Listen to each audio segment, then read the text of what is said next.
Cuando hablamos del populismo nazi, hablamos de una estrategia política y central, el nacionalsocialismo.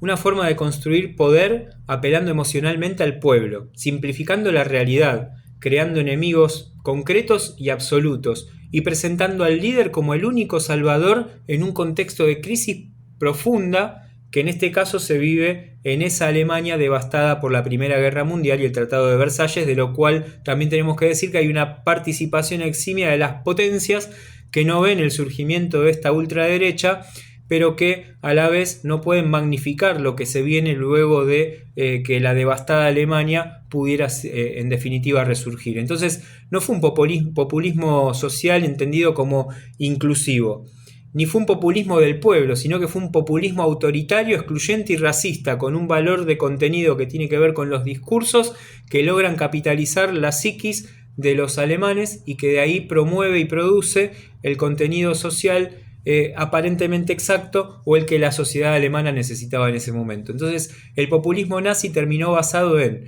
la oposición del pueblo puro versus los enemigos internos. Siempre el populismo tiene que capitalizar un enemigo interno y en este caso habían delimitado que ese enemigo interno eran las potencias liberales, el comunismo y los semitas.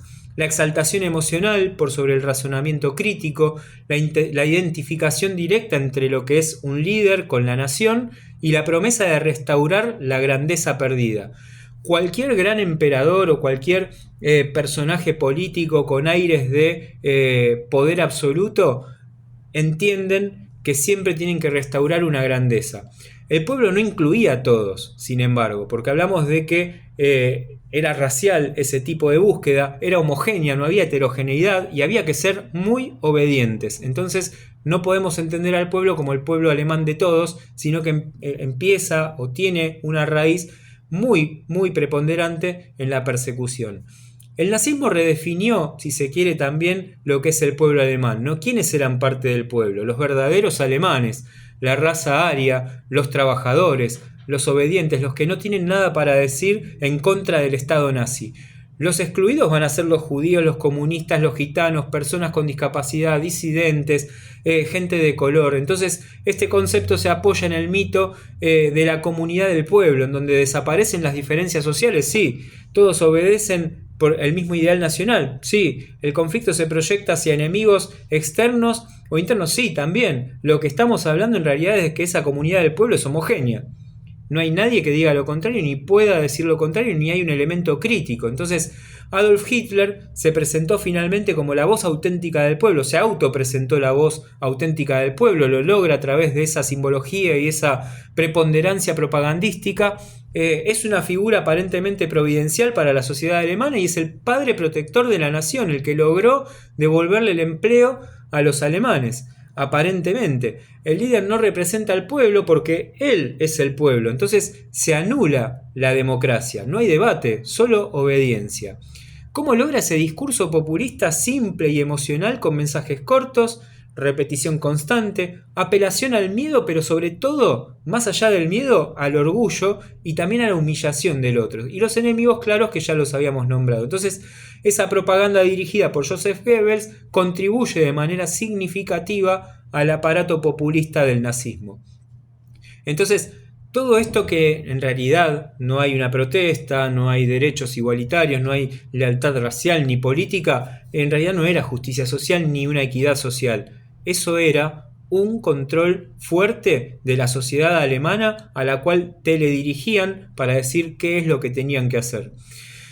Entonces ese populismo y violencia en realidad es como un populismo que no fue accidental. En realidad fue un populismo pensado desde la violencia. Fue un populismo que convenció, sin dudas, pero que aprovechó esos efectos de crisis psicológica de los alemanes. Y fue constitutivo del sistema. Nadie debía ser convencido porque el que no era convencido era eliminado. Entonces este proceso, que aparentemente terminaría con la Segunda Guerra Mundial, en realidad lo que dejó fue un tendal basado en el genocidio sistemático, pero aparte la semilla o el germen de situaciones que vivimos en la actualidad y que tienen una gran relevancia de lo que es la antidemocracia, de lo que es el autoritarismo, la exclusión, lo racial. Todavía converge, todavía existe. Entonces se sigue justificando ese desastre, esa subordinación al líder dentro del Estado totalitario, pero con fuertes efectos en la actualidad, porque en la actualidad que vivimos todavía seguimos sintiendo los embates de lo que dejó la Segunda Guerra Mundial y anterior a este proceso, pero también lo vemos cada día más en estas sociedades quizás heterogéneas que tenemos, pero que en realidad todavía siguen como diluyendo, mascullando ese mensaje del nazismo.